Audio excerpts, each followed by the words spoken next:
देखिए, हम लोग अब तक पढ़ चुके थे अपना वैदिक साहित्य पढ़ रहे थे, जैसा कि हिस्ट्री का लेक्चर चल रहा है, ठीक है। तो इसमें हम लोग जान रहे थे कि भारत के इतिहास के बारे में जानकारी का स्रोत क्या है, कहाँ से जानकारी हम लोग को मिलता है, ठीक है ना। तो उसी के बारे में पढ़ रहे हैं। तो इसमें देखिए अब क्या क्या था कि हम लोग क्या क्या पढ़ लिए अब तक। वैदिक साहित्य पढ़ लिए। वैदिक साहित्य में जितना कुछ आता है सब पढ़ लिए, जैसे कि आपका ऋग्वेद, सामवेद, यजुर्वेद, अथर्ववेद पढ़ लिए उसके बारे में। उसके बाद ब्राह्मण पढ़ लिए, ठीक है। उसके बाद हम लोग उपनिषद पढ़ लिए, अरण्यक पढ़ लिए, पुराण पढ़ लिए, ठीक है। यहाँ तक हो गया। उसके बाद में इसके बाद बौद्ध साहित्य आता है, तो बौद्ध साहित्य भी हम लोग पढ़ लिए, जैन साहित्य भी पढ़ लिए, ठीक है। यानी कि भारत का स्रोत, भारत की जानकारी कहाँ कहाँ से मिलता है, प्राचीन भारत का इतिहास। तो वैदिक साहित्य से हम लोग देख लिए, बौद्ध साहित्य से भी देख लिए, जैन साहित्य से भी देख लिए, और यूनान और रोम का जो लेखक थे उसके बारे में भी पढ़ लिया, ठीक है। चीनी लेखक के बारे में भी पढ़ लिया। अब हम लोग अरबी लेखक के बारे में जानते हैं कि इंडिया के बारे में अरब लोगों का क्या मानना था, इंडिया को वो लोग कैसे जानते थे, ठीक है ना। क्योंकि शुरू में ही बताया था कि अरब लोग क्या बोलते थे, उसको हिंदू बोले, ठीक है ना। अरब लोग हिंदू बोले, हिंदू, सिंधु, हिंदू, हिंद, ये सब चलते रहा। तो चलिए अरब देखिए। देखिए, अरब यात्रियों का विवरण कहाँ से मिलता है, जैसा अलबरूनी से मिलता है। किससे मिलता है? अलबरूनी। अलबरूनी नाम का एक राइटर था, ठीक है। तो अलबरूनी नाम का एक राइटर था, उसी से हमें कहा था, तो आपको अरब का एक यात्री था अलबरूनी। वो किसके साथ, एक बार महमूद गजनबी के साथ भारत आया था। किसके साथ आया था? महमूद गजनबी के साथ में। और देखिए, यही महमूद गजनबी है, यही महमूद गजनबी है जो भारत को 26 बार आक्रमण किया, सोमनाथ का मंदिर लूटा था ये पहली बार, ठीक है। मोहम्मद गजनबी, जब हम लोग जब मध्यकालीन भारत में जब हम लोग इंटर करेंगे, वहां हम लोग सब देखेंगे कि क्या था, ठीक है। तो देखिए, महमूद गजनबी 11वीं सदी में महमूद गजनबी के साथ भारत आया था। कौन आया था? अलबरूनी। तो अगर क्वेश्चन पूछ देगा कि मोहम्मद गजनबी के साथ उस अरब लेखक का नाम बताएं जो भारत आया था, तो कौन आया था? अलबरूनी आया था। कौन आया था? अलबरूनी आया था मोहम्मद गजनबी के साथ, ठीक है। उसी तरीके से अरबी लेखक, अरबी में लिखी गई कृति तहकीक ए हिंद, ठीक है। ये याद रखिएगा, हमेशा क्वेश्चन बहुत फेवरेट है, जो भी एग्जाम देता है उसके लिए फेवरेट है कि तहकीक ए हिंद या किताब उल हिंद, ये किसकी लेखक है? तो अलबरूनी की है, ठीक है। क्या? तहकीक ए हिंद या किताबुल हिंद किसकी लेखक है? अलबरूनी की है। किसकी? अलबरूनी की है। अलबरूनी किसके साथ भारत आया था? गजनबी के द्वारा, ठीक है, ठीक है। देखिए, इसमें क्या होगा कि सवत एडवर्ड, ठीक है ना, ये याद रखिए, एडवर्ड, एडवर्ड सचाउ ना, क्या नाम है इसका? एडवर्ड सचाउ। एडवर्ड सचाउ जो था, ये तहकीक हिंद का अंग्रेजी अनुवाद किया था, ठीक है। कौन किया था? एडवर्ड सचाउ। तहकीक हिंद का क्या किया था आपका? अंग्रेजी भाषा में ट्रांसलेट किया, अनुवाद किया, ठीक है। कोई दिक्कत? यहाँ तो कोई दिक्कत है बताइए अलबरूनी के बारे में। अलबरूनी के बारे में बस ज्यादा कुछ नहीं याद रखना है। अरब का लेखक था, ठीक है, अरब कंट्री का लेखक था। महमूद गजनवी के साथ भारत आया था। किताबुल हिंद या तहकीक हिंद, ये जो किताब का नाम है, आप याद रखिएगा, ठीक है, ठीक है। आपका याद एडवर्ड सचाउ जो था, वो किताबुल हिंद, ठीक है, किताब तहकीक हिंद का अंग्रेजी में अनुवाद किया, ठीक है। यहाँ तक याद रहेगा ना? ठीक है। आगे देखिए इब्न बतूता के बारे में। इब्न बतूता क्या है? यह मोरक्को का रहने वाला था। कहाँ का रहने वाला है? मोरक्को, मोरक्को देश है, वहीं का रहने वाला है हम लोग, ठीक है। तो इब्न बतूता कहाँ का रहने वाला था? मोरक्को का रहने वाला था। अब इसके जो यात्रा वृत्तांत, यानी जो यात्रा किया उसके बारे में किस लिखा, जो पुस्तक का नाम क्या था का? रेहला। क्या? रेहला नाम का पुस्तक लिखा। कौन लिखा? Ibn Battuta. इब्न बतूता कौन सा पुस्तक लिखा? रेहला नाम के, क्या? रेहला नाम के लिखा। अब इसमें में क्या बताता है कि जो भारतीय उपमहाद्वीप है, तो भारतीय उपमहाद्वीप है वो, वहां की आपका देखिए क्या था, सामाजिक, संस्कृति या जीवन के बारे में जानकारियां देता है, ठीक है। कौन देता है? इब्न बतूता का रेहला पुस्तक, ठीक है। जो इब्न बतूता था वो किसके समय में आया था? सुल्तान मोहम्मद, ठीक है, सुल्तान मोहम्मद बिन तुगलक ने उसे दिल्ली का काजी नियुक्त किया, ठीक है, काजी, यानी कि मुस्लिम लोगों में काजी होते हैं ना, धर्म गुरु या बोलिए कुछ भी, तो कौन नियुक्त किया था आपका? आपका ये मोहम्मद बिन तुगलक, ठीक है, कौन? मोहम्मद बिन तुगलक, बहुत खतरनाक शासक थे ये मोहम्मद बिन तुगलक, ठीक है। तो मोहम्मद बिन तुगलक काजी नियुक्त किया था, और इसके बाद क्या हुआ? काजी तो नियुक्त किया, अब इसका बुद्धि से इतना प्रभावित हुआ मोहम्मद बिन तुगलक कि अपना राजदूत बना के चीन भेज दिया। कहाँ भेजा? चीन में भेजा। अपना राजदूत बनाकर कहाँ भेजा था? चीन में भेजा था। तो ये भारत का ही था। हाँ, दिल्ली सल्तनत जब हम लोग पढ़ेंगे ना, तो उसमें हम लोग अच्छा से इसको पढ़ेंगे। तो देखिए, सुल्तान मोहम्मद बिन तुगलक इसको काजी नियुक्त किया और चीन भेजा, ठीक है। तो क्वेश्चन पूछा जाता है कि मोहम्मद बिन तुगलक ना, मोहम्मद बिन तुगलक किस अरबी लेखक को, किस लेखक को या किसको दिल्ली का काजी नियुक्त किया था? तो इब्न बतूता, ठीक है। तो इसको इब्न बतूता को किया, ठीक है। देखिए इब्न बतूता है ना, और चीन अपना राजदूत बनाकर चीन किसको भेजा था? इब्न बतूता को भेजा था, ठीक है। अब देखिए, अब तक तो हम लोग ग्रंथ के बारे में देख लिए थे कि ग्रंथ कैसे, मतलब कि भारत के बारे में बयां करते हैं, वो चाहे ऋग्वैदिक ग्रंथ हो, और बौद्ध साहित्य हो, जैन साहित्य हो, या और जो लेखक थे उन लोग लिख के मतलब ये बताया। मतलब अब तक हम लोग जो पढ़ रहे थे वो इसमें लिखावट के बारे में, कि लिख के कोई बताया कि हाँ भारत क्या है, भारत का स्रोत क्या है, ये सब के बारे में, ठीक है। अब हम लोग देखेंगे क्या? पुरातात्विक स्रोत। देखिए, पुरातात्विक स्रोत का मतलब क्या होता है? पूरा तत्व, यानी कोई भी तत्व पे लिखा हुआ है, कोई भी तत्व पे, जैसे कि मान के चलिए कि इतना बड़ा पत्थर का चट्टान है, ठीक है, चट्टान है, अब इसी पे कुछ भारत के बारे में लिख दिया गया, ठीक है। जैसे भारत की राजधानी दिल्ली है, मान के चलिए लिख दी, ठीक है। तो ये आपका एक चट्टान पे लिखा हुआ तो मिटेगा नहीं, तो ये हो गया आपका। तो पूरा तत्व, यानी कि जो पुराने तत्व हैं, जो पुराने तत्व हैं, मतलब पुराने कोई भी चीज है उस पे जो लिखा हुआ होता है, और उस पे जो लिखा हुआ जानकारी हमें मिलता है, उसको पुरातात्विक ज्ञान बोलते हैं, ठीक है। तो ये स्रोत कौन सा हुआ? तो देखिए, तो सबसे पहले अभिलेख के बारे में जानेंगे। अभिलेख यानी कि किसी भी चीज पे लिखा हुआ है, ठीक है, किसी चीज पे लिखा हुआ अभिलेख, जैसे दीवार हो गया या पत्थर का चट्टान हो गया, उसको शिलालेख बोलेंगे, ठीक है। तो अभिलेख के बारे में देखेंगे कि अभिलेख यानी किसी चीज पे लिखा हुआ है। तो सबसे प्राचीन अभिलेखों में से, सबसे प्राचीन अभिलेखों में से मध्य एशिया के बोगाज कोई, ठीक है, मध्य एशिया के बोगाज कोई अभिलेख प्राप्त होता है। इसमें हमें भारत की जानकारी के बारे में पता चलता है, ठीक है। जैसे कि बोगाज कोई जानेंगे कि आर्यों का जो आक्रमण, जो आर्य आए थे यही मध्य एशिया से आए थे, आपको बताए थे ना, इसी मध्य एशिया से आए थे।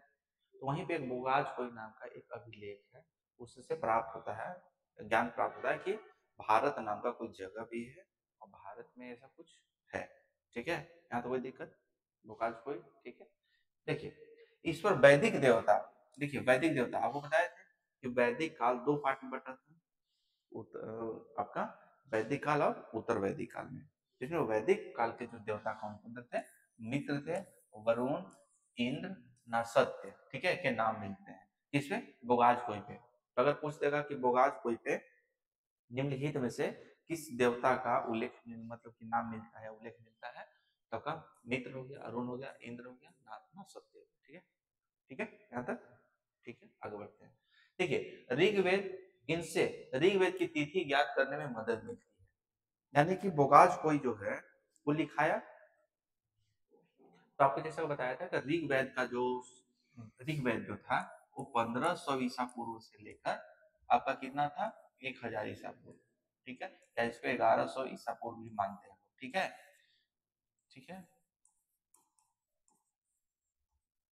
ईसा पूर्व, ठीक है, ईसा पूर्व हो गया आपका। तो ईसा पूर्व किस क्या बोलते हैं? जब जैसे ईसा मसीह की बात जानते हैं ना, क्रिसमस जानते हैं, मनाते हैं। तो ईसा मसीह का जब जन्म हुआ था, तो ईसा मसीह के जन्म से पहले वाला काल को ईसा पूर्व बोलते हैं। जो बार बार ईसा पूर्व बोल रहे हैं, यानी ईसा मसीह के जन्म से पहले का एक घटना है, तो ईसा पूर्व बोलेंगे, और उनके बाद जो होगा उनको ईसा इधर बोलेंगे, उत्तर बोलेंगे ना, ईसा उत्तर। हाँ, ईसा ईसवी, सिर्फ हम लोग ईसवी लिखते हैं, उसको हम लोग सिर्फ ईसवी लिखेंगे, और ईसा मसीह के जन्म से पहले का ईसा पूर्व लिखेंगे। ठीक है, देखिए तो मित्र बताया था ना, वैदिक काल में सबसे ज्यादा मंत्र किस देवता के नाम पर, सबसे ज्यादा आह्वान किसको किया गया था? इंद्र को किया गया था। कितना? 250 ना। कितना मंत्र है इनके नाम पे? 250। अब देखिए ऋग्वेद की तिथि ज्ञात करने में इनकी मदद मिलता है। ऋग्वेद की तिथि, आपको ऋग्वेद का तिथि ज्ञात करने में किससे हमको पता चलता है? बोगाजकोई अभिलेख से। किससे? बोगाजकोई अभिलेख से। भारत में सबसे प्राचीन अभिलेख अशोक के हैं, जो लगभग 300 ईसा पूर्व के। अगर पर्टिकुलर भारत में देखें, देखिए ये कहाँ है? मध्य एशिया की बात कर रहे हैं। कहाँ का है? मध्य एशिया का है, भारत से बाहर का। लेकिन भारत में देखेंगे तो सबसे पहले 300 ईसा पूर्व के कब आपको किसको मिलेगा? अशोक का अभिलेख मिलता है। किसका? अशोक का अभिलेख मिलता है। उसी तरीके से कुछ अभिलेख है, आपको याद करना होगा। कल जो बोले थे याद कर क्या है? कल जो बोले थे याद किए थे? ठीक है, आज पीडीएफ पर भी ले लीजिए। ठीक है, आपको भेज देंगे। ठीक है, तो आप देखेंगे आपका हाथी गुम्फा अभिलेख हो गया आपका।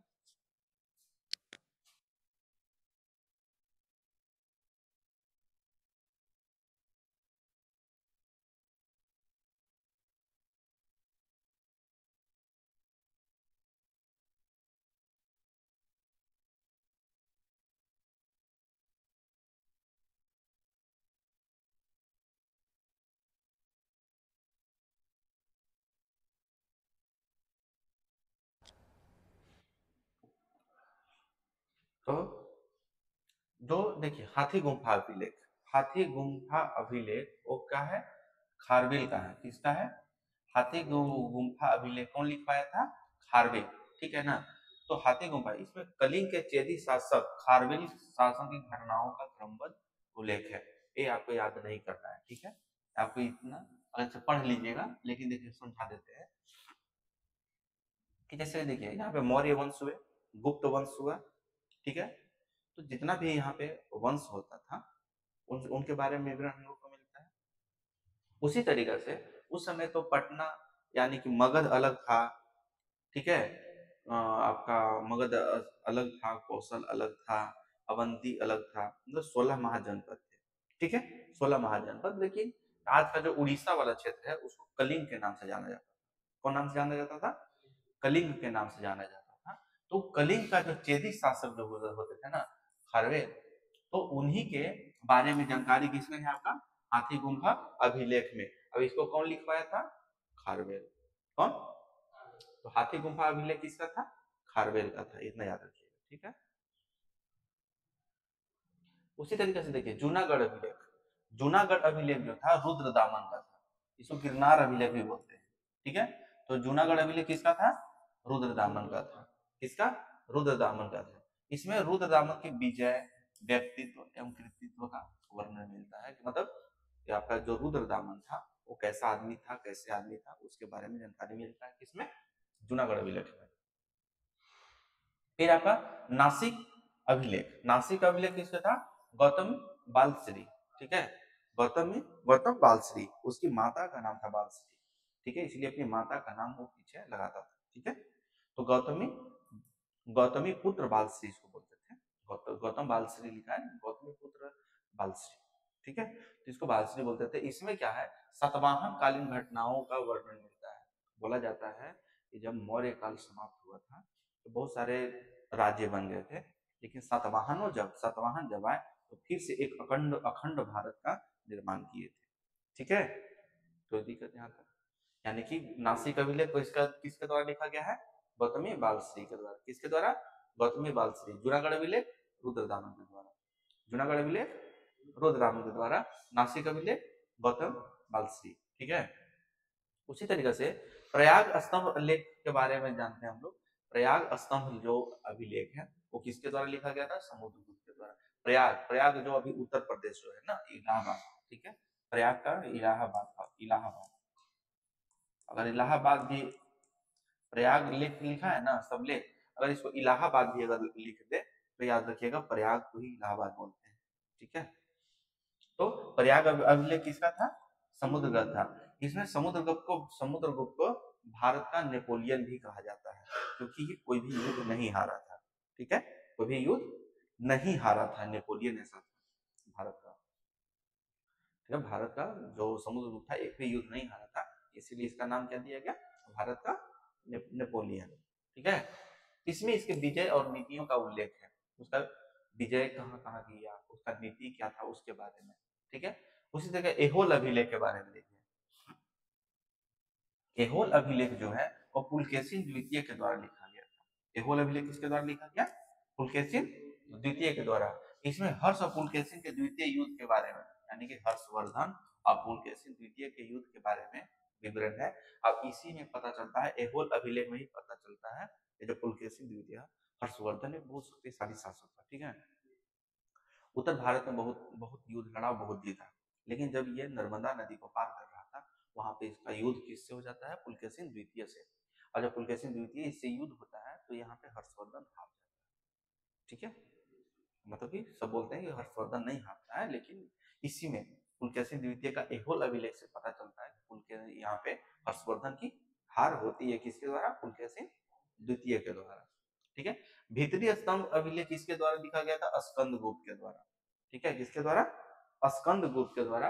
अब इसके जीवन की महत्वपूर्ण घटनाओं का विवरण है। अब बोला जाता है कि जो हुन आक्रमण, हुन बहुत खतरनाक लोग हुआ करते थे, हुन जो लोग थे, हुन लोग बहुत खतरनाक थे, लड़ाकू थे, तो हमेशा ये पूरी दुनिया को जीत रहे थे उस समय। तो भारत में जब आया था, गुप्त वंश का शासन था उस समय, तो जब स्कंद गुप्त आया था ना, तो हुनों को हमेशा के लिए पराजित कर दिया।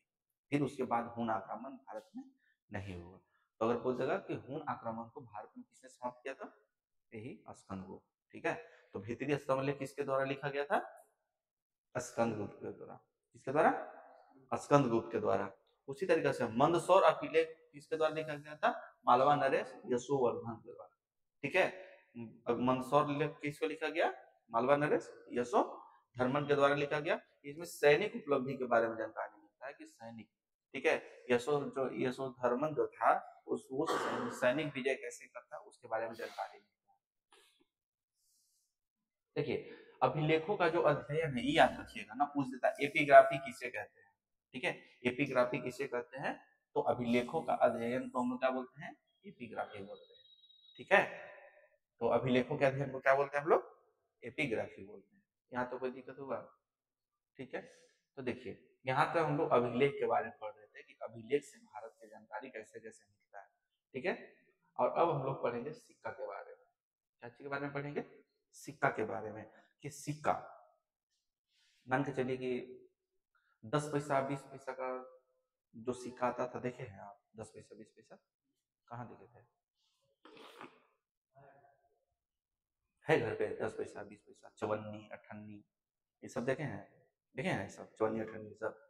तो ये सब जो सिक्का होता था ना, तो उसी तरीके से जब उस समय सिक्का हुआ करता था, क्योंकि हमेशा आखिर पैसा तो हमेशा चाहिए ना, क्योंकि पहले बार्टर सिस्टम चलता था। देखिए, बार्टर सिस्टम ये होता था, इसको हम बार्टर सिस्टम बोलते हैं,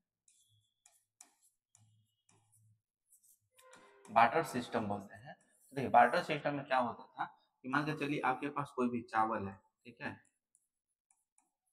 चावल है, चावल है, और किसी आदमी के पास दाल है। आज क्या होता है, अगर आपके पास चावल अगर नहीं है, तब क्या कीजिएगा? आपके पास चावल नहीं है तो क्या कीजिएगा?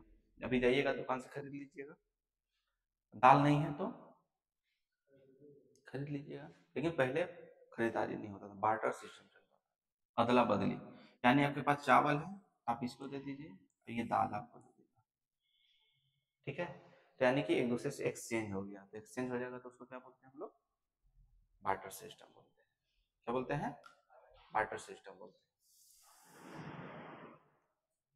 उसी तरीके से देखिए हमें क्या होता है कि सिक्का, जब सिक्का आया, क्योंकि बार्टर सिस्टम मान के चलिए कि आपके पास टमाटर है, आपके पास टमाटर है, तो टमाटर आप कितना दिन तक रखिएगा? किसी को चावल तो मान के चलिए आप 1 आध साल 2 साल 3 साल रख सकते हैं, लेकिन टमाटर तो नहीं रख सकते हैं, नहीं रख सकते हैं ना।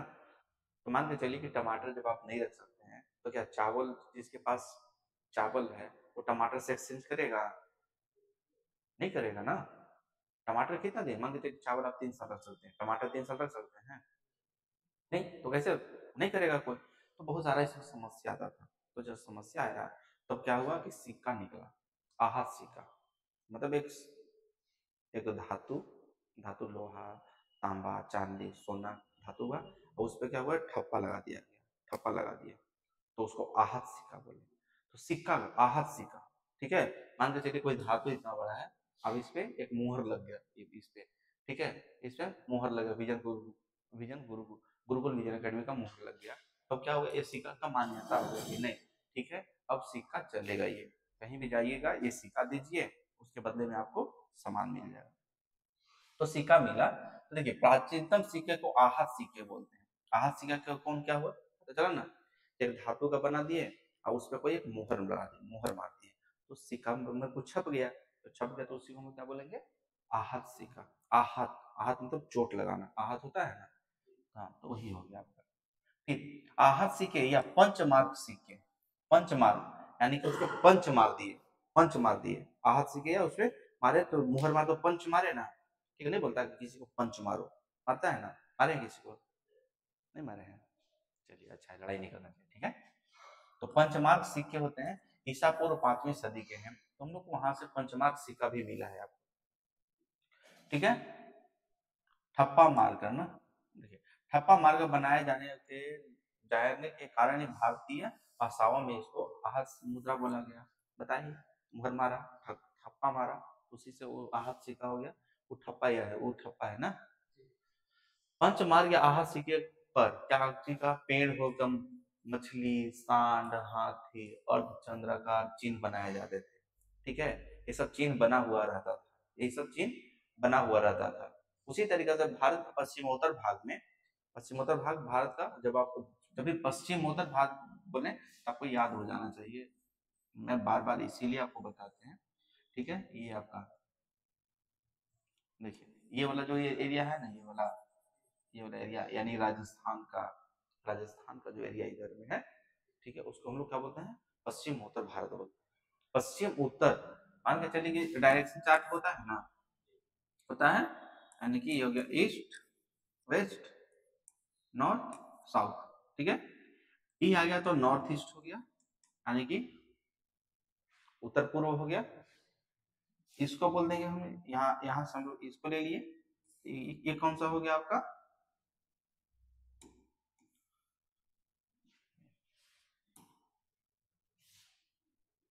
नॉर्थ ईस्ट हो गया। तो ये आपका क्या हो गया, आपका साउथ है, अब ईस्ट है, तो साउथ ईस्ट हो गया। दक्षिण पूर्व, दक्षिण पूर्व हो गया। अब देखिए वेस्ट है, साउथ है, तो अगर हम लोग यहाँ लिख लेंगे तो साउथ वेस्ट हो गया। अब यहाँ ले लेंगे तो नॉर्थ और वेस्ट है, तो नॉर्थ वेस्ट हो गया ना। तो ये वाला एरिया तो भारत का यहाँ पे सेंटर पॉइंट ले लीजिए, अब यहाँ से ये वाला जो एरिया होगा, यानी यहाँ पे सेंटर ले लीजिए, तो यहाँ से ये वाला एरिया हो गया, वो उसको हम लोग क्या बोलेंगे, पश्चिमोत्तर भारत, यानी कि नॉर्थ वेस्ट इंडिया बोलेंगे, ठीक है। तो यहाँ से क्या होता है, यवन शासक, कौन सा, यवन शासक, यवन शासकों के बारे में जानकारी मिलता है, ठीक है। ये यवन शासकों के बारे में जानकारी मिलता है। साथ में देखिए इसमें क्या है, तो सिक्कों का अध्ययन जो करते हैं हम लोग, सिक्का का अध्ययन करते हैं, उसको न्यूमे न्यूमिमेटिक्स बोलते हैं, ठीक है। क्या बोलते हैं, न्यूमिजमेटिक्स, न्यूमिजमेटिक्स, ये सब याद रखिएगा, यही सब। और अभिलेखों का अध्ययन को एपिग्राफी बोलते हैं, ठीक है। लोग लेखों का अध्ययन को एपिग्राफी बोलते हैं, और सिक्का का अध्ययन को न्यूमिजमेटिक्स बोलते हैं, ठीक है, न्यूमिजमेटिक्स बोलते हैं। देखिए लेखन प्रणाली के आधार पर इतिहास के 3 भागों में बांट सकते हैं, ठीक है। लेखन मतलब कि जो लिखा गया भारत, इतिहास लिखा गया, तो इतिहास को अगर हम लोग लिखने के आधार पर बांटे तो 3 काल में बांट सकते हैं। कौन सा, प्रागैतिहासिक, आद ऐतिहासिक काल और ऐतिहासिक काल, 3 भागों में बांट सकते हैं हम लोग।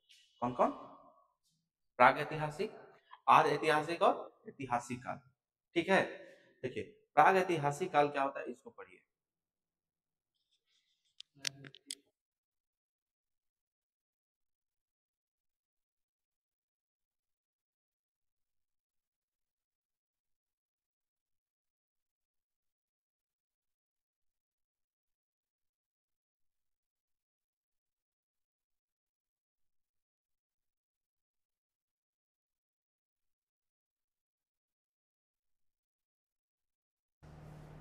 देखिए तीन तीन पार्ट में हम लोग बांट रहे हैं इसको।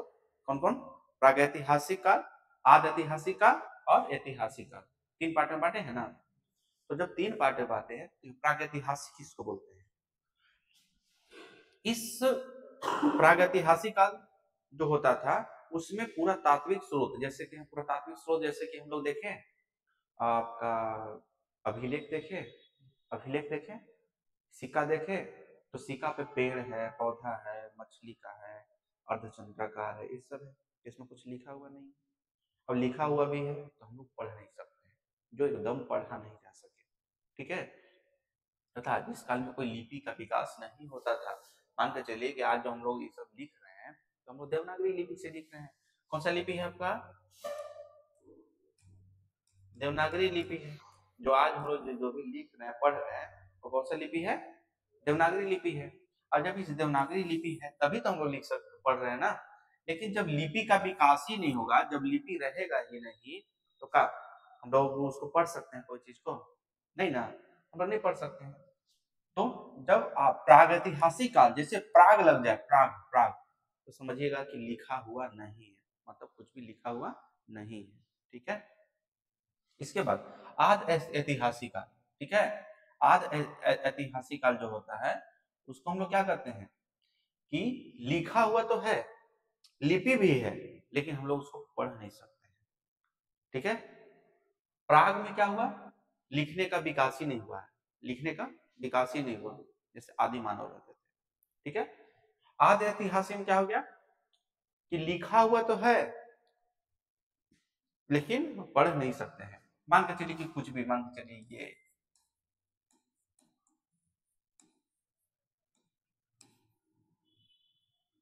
ये सब लिखा हुआ, मान के चलिए, क्या इसको पढ़ सकते हैं? नहीं पढ़ सकते हैं। तो मतलब लिखा हुआ है, लिपि भी है, लेकिन अभी तक पढ़ी नहीं गई है वो। ठीक है। जैसे हड़प्पा काल, हड़प्पा सिविलाइजेशन, इसके बाद का जो टॉपिक होगा हड़प्पा सिविलाइजेशन होगा, तो उसमें जब हम लोग देखेंगे कि हम लोग ये लिपि तो है लेकिन पढ़ा नहीं गया है, तो उसको हम लोग क्या बोलेंगे? आद ऐतिहासिक काल। अब ऐतिहासिक काल जिस काल में लिपि का विकास हो गया है, जिसके बारे में हम लोग पढ़ सकते हैं, हम लोग जान सकते हैं, उसको हम लोग क्या बोलेंगे? ऐतिहासिक काल। मतलब कि लिपि का विकास भी हो गया है और लेखन, जो लेखन प्रणाली है वो परिपक्व भी हो गया, मतलब जो कुछ भी लिखा है उसको हम लोग अब क्या कर सकते हैं? पढ़ सकते हैं। आपका हो गया आपका। तो अब देखिए प्रागैतिहासिक काल के बारे में देखते हैं। इसमें क्या होता है कि आरंभिक मानव के बारे में जानकारी मिलता है। इसके बारे में आरंभिक मानव के बारे में जानकारी मिलता है। जैसे कि आदि मानव हुआ करते थे, तो आदि मानव हुआ करते थे तो उन लोग लिखने का कुछ नहीं था, लिखने का कोई प्रमाण नहीं था। तो इसको हम लोग प्रागैतिहासिक काल, ठीक है, तो मानते हैं। अब इस प्रागैतिहासिक काल को भी तीन पार्ट में बांटते हैं। कौन सा है? पूरा पाषाण काल, मध्य पाषाण काल और नव पाषाण काल। ठीक है। कौन सा? नव पाषाण काल। ठीक है। पूरा पाषाण, पाषाण का मतलब क्या होता है पता है? नहीं। देखिए ये जो पाषाण है ना, ये पाषाण का मतलब पत्थर होता है। ठीक है। पत्थर, पाषाण का मतलब पत्थर। तो पूरा पाषाण यानी कि जो पत्थर का जो युग चल रहा था उसको तीन भाग में बांटते हैं। पूरा पाषाण काल, मध्य पाषाण काल और नव पाषाण काल। ठीक है। तो पूरा पाषाण काल, मध्य पाषाण काल, नव पाषाण काल। अब क्या होता है देखिए, इसके बारे में हम लोग पढ़ते हैं। पूरा पाषाण काल का आरंभ कब होता है?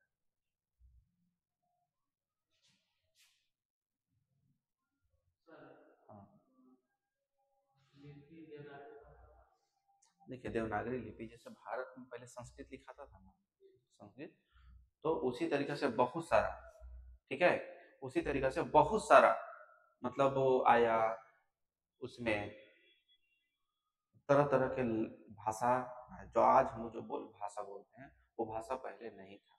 ठीक है। जो देव हिंदी हो हम लोग जो बोलते हैं, ये वाला हिंदी वाला भाषा उस समय नहीं था। तो जिस तरीके से भाषा,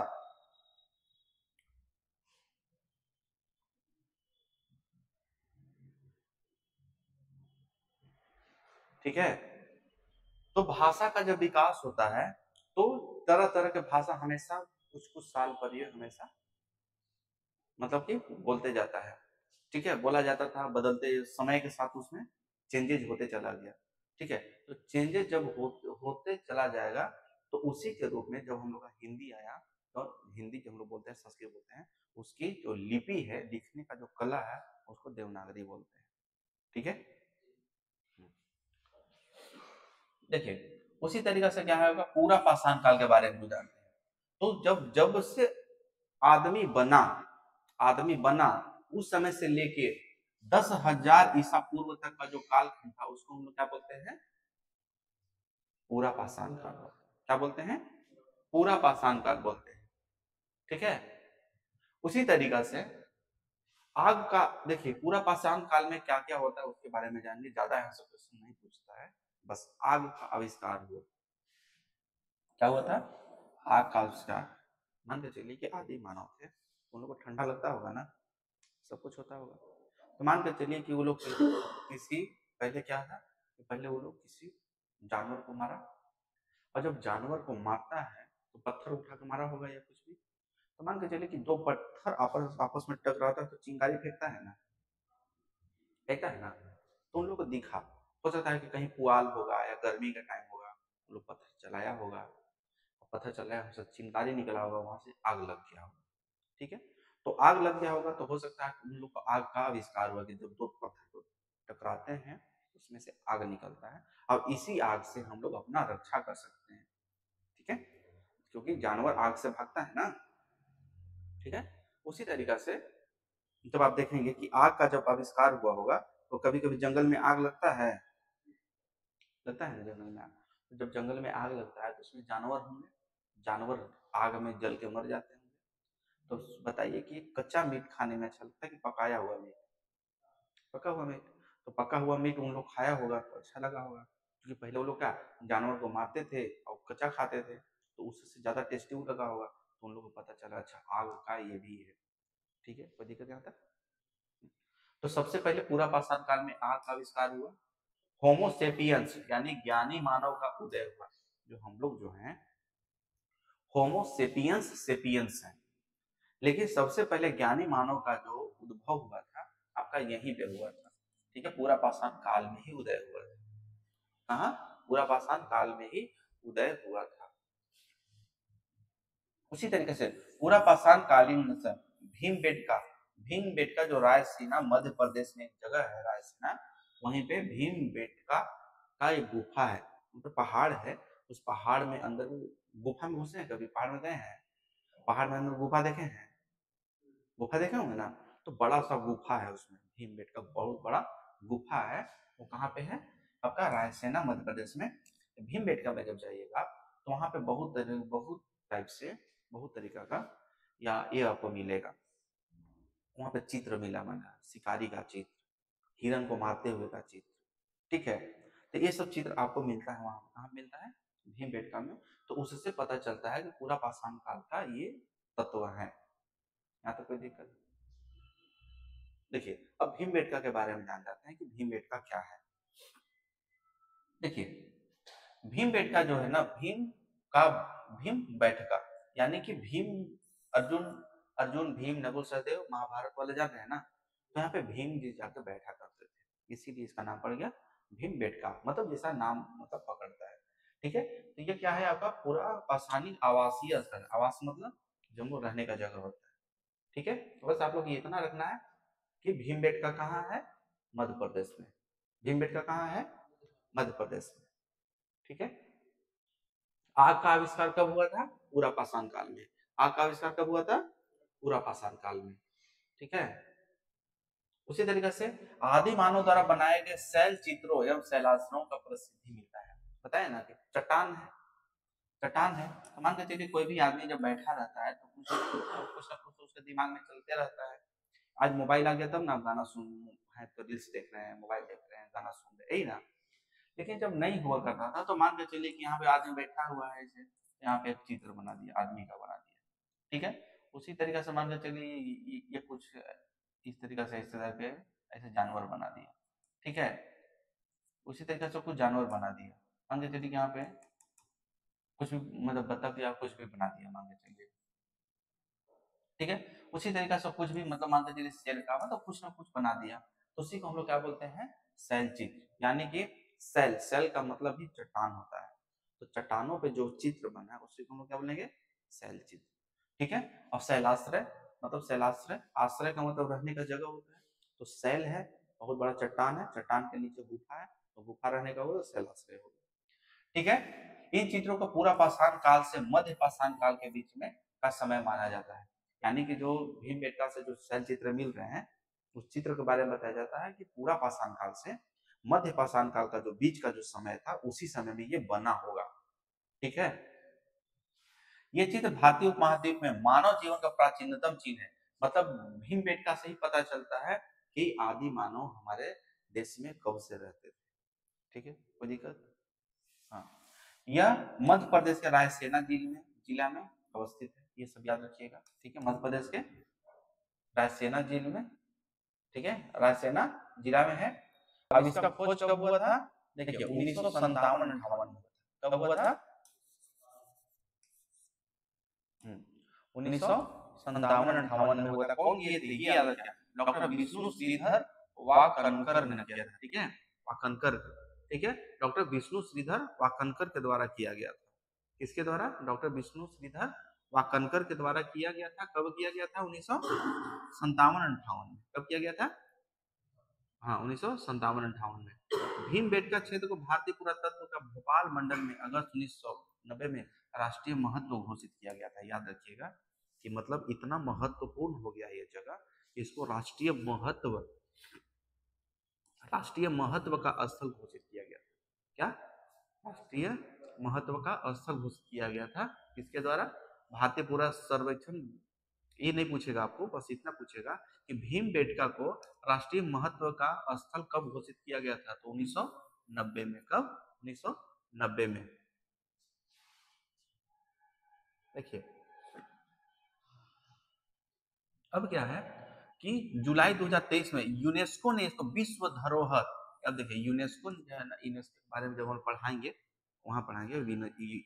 जो यूनेस्को है वो विश्व का एक ऐसा संस्था है जो ऐसे ही मतलब कि बहुत बड़े बड़े साइट होते हैं, पुराना साइट होते हैं, उनका खोज करता है, खोज करके उसको एक मान्यता देता है कि नहीं ये है, और जब मान्यता दे देगा तो उस पर अच्छा खासा इन्वेस्ट किया जाएगा, उसको अच्छा से किया जाएगा। ठीक है, तो यूनेस्को ने विश्व धरोहर स्थल कब घोषित किया गया?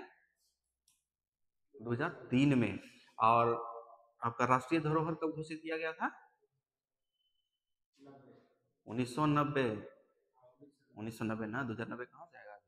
तो 1990 में उसको क्या आपका राष्ट्रीय धरोहर घोषित किया गया। और विश्व धरोहर स्थल कब घोषित किया गया? 2003 में। कब? 2003 में।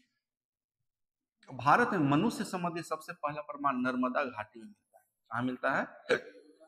नर्मदा घाटी में। कहाँ मिल रहा है? नर्मदा घाटी में। क्यों? तो देखिए कोई भी मनुष्य जो रहेगा वो कहाँ रहेगा? ऐसा जगह रहेगा जहाँ उसको खाना भी मिले और पानी भी मिले, नहीं रहेगा ना। तो नर्मदा का घाटी यानी कि नर्मदा नदी है तो उसको पानी मिलेगा, पानी मिलेगा ना।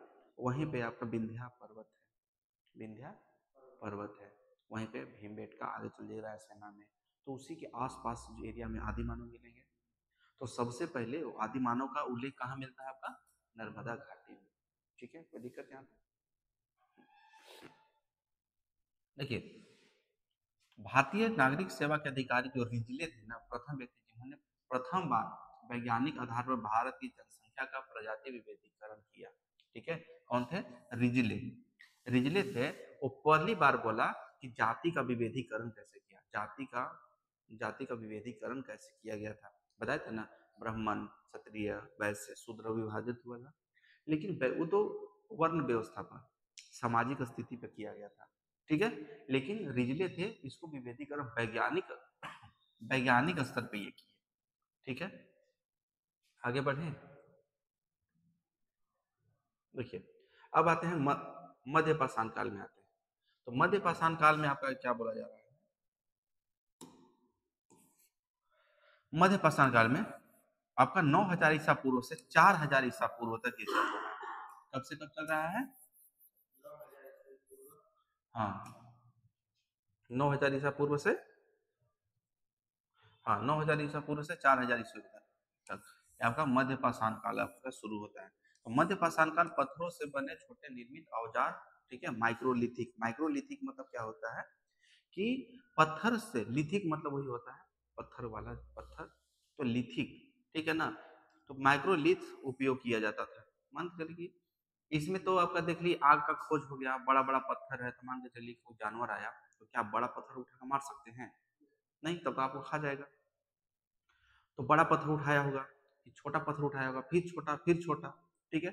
इसके बाद में क्या हुआ, कभी देखा होगा, कभी आप जंगल में जाएंगे तो जो पत्थर होता है वो जब पीछे फट जाता है, टूट जाता है, तो उसमें नुकीला इतना बड़ा बड़ा बन जाता है। और जब उससे मारिएगा तो जानवर को ज्यादा चोट लगेगा, ज्यादा घाव लगेगा, तो नहीं होगा। तो अब क्या हुआ, इन लोग धीरे धीरे धीरे धीरे पत्थर का ना छोटा छोटा औजार टाइप से बनाने लगा। जैसे इतना बड़ा औजार बनाते, इतना बड़ा बनाते, इतना बड़ा बना दिया, ठीक है। तो जब छोटा छोटा औजार बनाया गया तो उसको माइक्रोलिथ कहा गया। माइक्रो मतलब छोटा होता है, जानते हैं ना, छोटा, माइक्रो चिप, एसएसडी जान रहे हैं ना, माइक्रो चिप जैसे बनता है, तो माइक्रो मतलब छोटा। तो जब पत्थर का छोटा छोटा औजार बनाने लगे तो उसको हम लोग क्या बोलेंगे, माइक्रोलिथिक, ठीक है। अस्थियों एवं सिंह से निर्मित उपकरण भी इस काल में बनने लगे। अस्थियों मतलब हड्डी से, हड्डी से भी हड्डी से भी औजार बनाने लगे लोग, ठीक है। उसी तरीके से सिंह, जो बैल का, गाय का, जानवर का सिंह होता है, जैसे कि मान के चलिए कि जो बाघ होता है, बाघ जो होता है, टाइगर होता है, उसका दांत बहुत मजबूत होता है। तो उसका दांत से क्या वो लोग किया गया कि वो लोग दांत से उसका औजार बनाएंगे। अब बताइए, दांत जो बाघ का जो दांत है, उससे जब औजार बनेगा तो मजबूत होगा, जानवर को मारने में आसानी होगा ना। हाँ, तो बस यही है आपका। तो हम लोग आज मध्य मध्य पाषाण काल तक पढ़ लिए, इसके आगे का लेक्चर हम लोग कल करेंगे, ठीक है। आप एक काम कीजिए, इसको आप रिवीजन कीजिए, हम अभी आपको भेज रहे हैं, ठीक है।